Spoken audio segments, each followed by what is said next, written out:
We got my man Kenyon Martin, man. It's an honor to have you here in the zone. Thanks for coming in. You retired 2 years ago. Yeah. So what are you up to nowadays? Just trying to throw my hat in different things, man. I want to get into coaching eventually. Really? But So first you like to do broadcasting? yeah, broadcasting a little bit, man. So I'm home more. Okay. I have a son that's in high school, 16. So I want to be there for him through this process. But yeah, man, I just want to be home a little more, man. Just be around the kids and being able to go to my son's game and be in the gym with him and teaching him some of the stuff that I've learned over the years. I'm saying playing the game the right way and stuff like that. But So your son, what's his name? KJ, it's Kenyon Kenyon Jr. Okay. Yeah, he tells nobody his name is Kenyon. Does he not It's want to KJ. be like people to know? You know what I mean? I As think far as so to basketball, a that he's certain concerned? degree, but if you look at him, you look just at like him you. walk, his mannerisms, Yeah. everything is me. Like everything is me. There's another father out there who's got great sons. Yes. LeVar Ball, and he's been talking a lot. What do you think? I mean, he said some things. One, that his son is better than Steph Yeah. Curry, Lonzo Ball. As a parent in a similar position, Yeah. what's your thought on that? There's nothing wrong with having confidence in your kid. And he has multiple boys that's Yeah. good at the game of basketball. Potential to be great, we don't know. But right now they're good. They're kids still. Yeah. Kids. Key word in that phrase is kids. Even Lonzo. Yeah, even he's the freshman. still a kid. Yeah. So let them be kids. That pressure alone, just from them wanting to make it, Yeah. without dad being there, putting that pressure in the media and all of that. Who's to say your son is going he's a talent now, but who's to say that it's going to translate into the NBA game? Everybody game from high school don't translate to college, and everybody college game don't translate to the NBA. Who's to say that he's going to be successful? Yeah. He can get in there and be a bust. I hope not. I wish nothing but the best for him. I'm not going to speak ill of that man's child.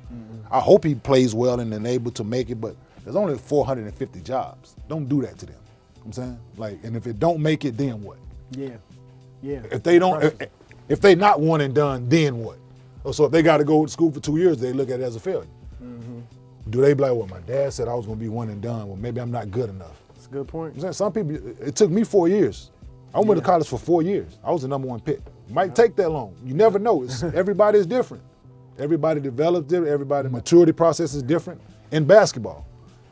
The son is good now, but I hope it works. But I feel they setting all of them up for not failure, but making it that much harder for them. I Yeah, think. extra pressure you put. Definitely. There's another beef, right? That's not a beef, but Shaq and JaVale McGee. What's your thoughts on that? Shaq and JaVale. Did you play with you play with JaVale? No, Okay, he wasn't in wouldn't Denver have with made you. it on our team. If he thinks Shaq is bothering him, he wouldn't have made it on our different teams. He would not have made it, man. Why not? Go ahead. We would have teased him just as bad as Shaq in the locker room and stuff. Like we played basketball, we was having fun, man. Like myself, Melo, JR, then AI come, Chance. Like we had fun. Like nothing was exempt. Nothing was off topic, man. Yeah. Like that's what it is. Grow a set, get some thick skin, and go out and hoop, man. It crossed the line. I guess you can I was gonna say. say, well, do you see can where say Shaq coming from? Though? Yeah, you can say maybe. Like I'm finna look at it both ways. Yeah, you can say Shaq beating the dead horse. You know what I'm saying? Okay. JaVale, like, okay, we get it. He is who he is. And you look at it at the other part, you've given him material. The ball goes through the net, you on offense, you going to take the ball out. Like, you've given him material, you know? Yeah. We all fall down, we all done shot air balls, we all done tripped and fell down the court, we all done missed dunks. But his antics and mishaps, it stands out. Yeah. I asked Al Harrington yesterday, man, so Al's a nice guy. Man, Al cool, man. That's my guy. I saw him, he was over my house last night. So me and Al having a debate about it. And Al's a nice guy. Okay. Al's the nice, like Shaq took it too far. And he's bullying the kid now and all that. I'm like, bullying? So I asked Al, so when's the last time, or the first time, that you took the ball out of bounds on offense? He told me never. I said, argument over. You know, like, it's over now. Like, if you've never done that, how can you, know what I'm saying? Like, So he should man up and just stop making those types of crazy mistakes. it's going, like, you're going to do stuff throughout your career that people are going to, it's going to be laughable. The way I've always handled stuff, the way I was taught, if you got a problem with that, man, go see him. Like, yo, man, you going to keep it up? Yeah. Like, ain't nothing wrong. Like, He don't want to go see Shaq. but well, you invited him. You invited him on the internet, On Twitter. on my mama. You know, you from on my mama. You know what that means. Yeah. Listen, so go see him if you got a problem with it. Ain't nobody got to know that you went and stepped to him. Yeah. Do it that way. Yeah. But now you get everybody involved. Now your mom involved, the internet bullying involved, TNT involved, Adam Silver. Like, come on, man. Yeah. Now, you got a problem with that man, go see him.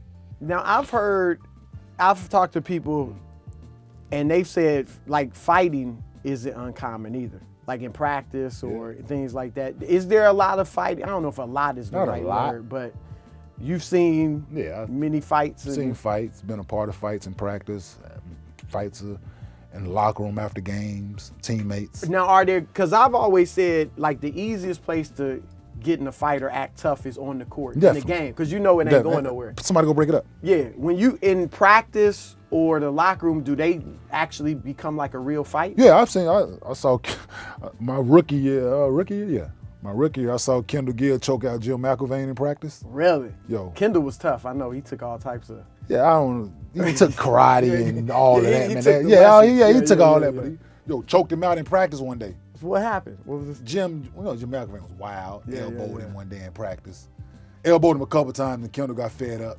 Okay. Grabbed him, put him to the ground, man, and choked like, I kill you in here. I kill you. Other than myself, Nene grabbed Steve Blake by his throat one day in practice. Steve Blake's daddy was in practice, watching practice in Denver. Wow. Grabbed his man by his throat and picked, Nene got them big old hands, man. Yeah. Steve Blake picked that man up. Steve was punching him. And he was just holding him. I mean, you knocked out Nene. I don't know, knocked him out. It was a one-hitter quitter. Did he actually fall?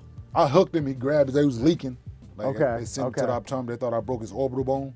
Wow. That was his rookie year. No, that was my first year in Denver. Okay. I was in Jersey, and that summer I signed with Denver. After my fourth year, I signed with Denver. He was starting. Yep. He was starting at the time, man. When I signed with Denver, we were playing open gym. This was before the season started. That's what I thought. Yeah. It was before the season started. We were playing open gym. So the days I would play, he wouldn't play. He'd stay in the weight room. Really? And the days I wouldn't come to the gym or I wouldn't play, he would play. So, me, my thought process is like, you avoiding me. Yeah. So I come to the gym late one day. And he's playing. So I'm like, let me guard him. I guard him, the same thing. We going back and forth, we hooping. So then he just started taking it, like he ain't really playing basketball. It's kind of getting a little chippy. Okay. Like physical I don't mind, but you ain't. I stopped playing a few times. Like, listen, you're not playing basketball, man. Chill. I told everybody, listen, the coach in the gym, the GM, there's people watching us play. It was a Christian group, and it's all, they watching us open gym play. I stopped playing, man. Listen, you do it again, I'm gonna punch you in your, straight up. No ifs, ands, I'm gonna punch you in, you do it again. We go down, what he do? I'm trying to box him out, he running over his forearm in my head. I stand him up, hit him in his chest, boom. He threw his hands up. That was it. Man, I turned everything into him. Hips, everything. Hook. That was grabbed his eye, he was bleeding, his eyeball was fluttering like it was moving. He grabbed his eye, was bleeding, and walked off. Wow. That was it. For me, for my size, I'm a small four. Because he's a lot bigger than you. Yeah, he's a lot bigger than 6'11", 270. Did that any thought go through your mind? Like, this dude's huge. I wanted him to swing back, Chris. I wanted him to swing back. I was going to embarrass him in that. He practiced that karate, jiu-jitsu, and all that. Oh, so he does? Yeah, he do all that. Okay. Yeah, he do all that. Okay. Where I'm from the hood, man.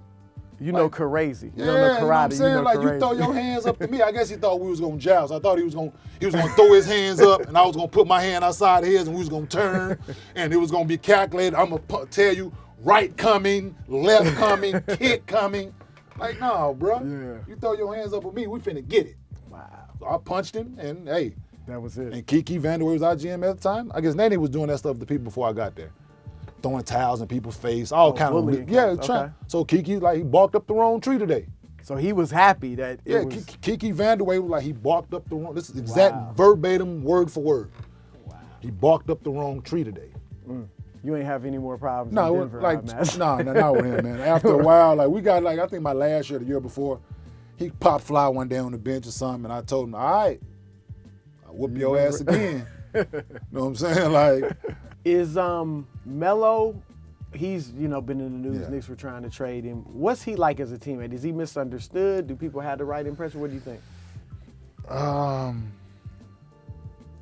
I've played with Melo like 8 years of his career. Right in his prime. Yeah, and I think I know Melo pretty well. Pretty good judge of character and people. Yeah, Melo is misjudged in this aspect. Like, Melo cares. Melo wants to win. Melo thinks he's the best shot at winning. It's hard to turn that off. Yeah. And you win. Yeah. Until you win and win the national championship as a freshman.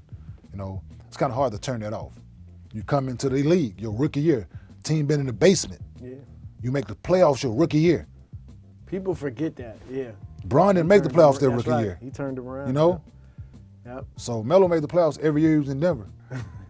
So when everything is going through you, and it's hard to turn that off. Like, he wants to win, but his way of going about it is just different than the way LeBron goes about it or the way D-Wade goes about it. It's a time where you have to maybe take a back seat, tone some of it down, like, well, I do need this guy to do this, or this guy to score a little more, this guy. You mentioned George Karl. That was the coach in Denver. We know he said stuff about the fatherlessness and all that stuff. You're a great father. You mentioned earlier 5 kids. Is that part of why it rubbed you the wrong way too? Because he should know. He probably knows how you are with your kids. I mean, like that part of it, like for me to be a father, me to be there for my kids and know what it is to be without one, for one. And for 2, I think I took it as he was taking shots at my mom. From the things we went through when I was a kid, and for me to be here, she did a great job. You know what I'm saying? Like, I didn't need no father there growing up. I didn't need no dad there growing up. I turned out all right. Nothing nobody could say about me. I've developed thick skin over the years. It is what it is. But her, she's not in the position or the platform to defend herself. So I was there and here to speak up for her and the job that she did and my sister helped her do and getting me here. And I wasn't gonna let George tarnish that. What was he like as a coach? Terrible. Really? And he's regarded as one of the wins best. George's been blessed throughout his career with great talent. He'd stop. So what were y'all thinking when he got a lot of accolades, as I said, throughout his career, but in Denver too? Like, when you see us, the media, praising him, what are you, the players, thinking at that point? We did our jobs as players. Like, we did our jobs as players, man, despite having that handicap over there. Wow. No, I looked at George as a handicap. Like, So this isn't personal. You just a saying basketball. Basketball. Like, if his book would have just been about basketball, like, I don't like the way Kenyon played. Yeah. Or Melo, AI, or J.R. Cool. I don't like the way you coach. It's even. But like I said, out of bounds thing. Don't have out of bounds plays. Y'all just never, that was a route. No. You don't have out of bounds plays. No, just one of them things, especially game on the line. We knew Melo was going to pop, get the ball, or whatever. Underneath out of bounds, we just take other teams' plays. True facts. Man, you've been around the game. You in practice, man, you work on time, score, situations. You up 3, down 4, time, 3 minutes to go, 30 seconds to go, how you play it out, what you're going to do, no timeouts. We never worked on that. 6.5 years when George was in Denver. Wow. We never worked on it. We asked him to work on this, went to him like, yo, this is stuff we need to do. Out of bounds plays, time, score, situation. So what'd y'all work on? Just play fast. Play fast, man. 30 layups, 30 free throws. You got a chance to win. Well, how about the defensive end? That's the philosophy. How about the defensive Now, end? defense, he was known for some trapping and stuff. I put that in. Me running at Kobe. Kobe out there torching us. So you just started Run at him. doubling him yourself. Yes. Oh, I like. So I like that. We're gonna start doing that. It's your job. Who's the best team? And you played with some great ones. Yeah. Who's the best teammate you ever played with? Teammate. Wow. J-Kid, Melo, AI, Chauncey. I mean, you played with some great ones. If you just going off raw talent and get it done, AI. Okay. Like just go out and get it done. And just pure ability, don't need to work on nothing, AI. What was he like in practice? Because that's the whole AI thing, practice. He is my guy. Allen Iverson is my guy. So let's start with training camp. That's considered practice. AI, he's the guy who would not do anything all summer. Oh, right, okay. And come to training camp and play himself into shape. Did it in Denver, which I thought was impossible to do because of the altitude, but he did it. It wasn't always in attendance. Okay. But he wasn't absent, so to speak. So like, he would be there, but he would call in. He wasn't in attendance. He would call in if he wasn't gonna make it. But the days he would practice, he'd go. He'd go. So how often? Hard to get him off the court. Once he's practicing. Yeah, once he's on there, it's hard to get him off. He want to go. He gonna go. How often was he not there? If you had to give me 7 days a week, maybe 2 days a week. He missing 2. Probably. Wow. Now, how'd y'all as teammates? What y'all? He didn't care, man. It's AI. Because you know he getting okay. He gonna come AI out just he gonna come out and give you 30. Y'all must have rolled. You talked about joking earlier. I know y'all must have rolled AI about the practice stuff. Oh yeah, man. All Actually, the time. yeah, it was that, man. Just jokes, man. Just here and there, like we got practice when we get in. Just joking, man. Just here and there. But yeah, it was funny, man. Just to hear, like, cause you talk to him about it and you know the real story. Yeah. So we know everything that led up to that. We have conversations, so everything that led up to that particular press conference. You know what I'm saying? Like, so yeah, it's part of history, real, man. That's one of the best. It's never going to go anywhere. It's like Jim Moore's playoff rant. You know what I'm saying? Dennis Green. It's one of those. Yeah, it's one of those that's going to always stand out amongst press conferences and. Not a game. Not a game. Like, and that was just hearing it over and over and over. I was like, yo, this is the best ever. All right, Kenyon, man. I appreciate great stories, brother. A lot more, man. Let's do this again, man. We will. We got to pick this back up, man. For we sure, do it again, man. It was cool, man. I enjoyed this. Good. Let's do it. Yes, sir. Let's do it. All right, man. Love.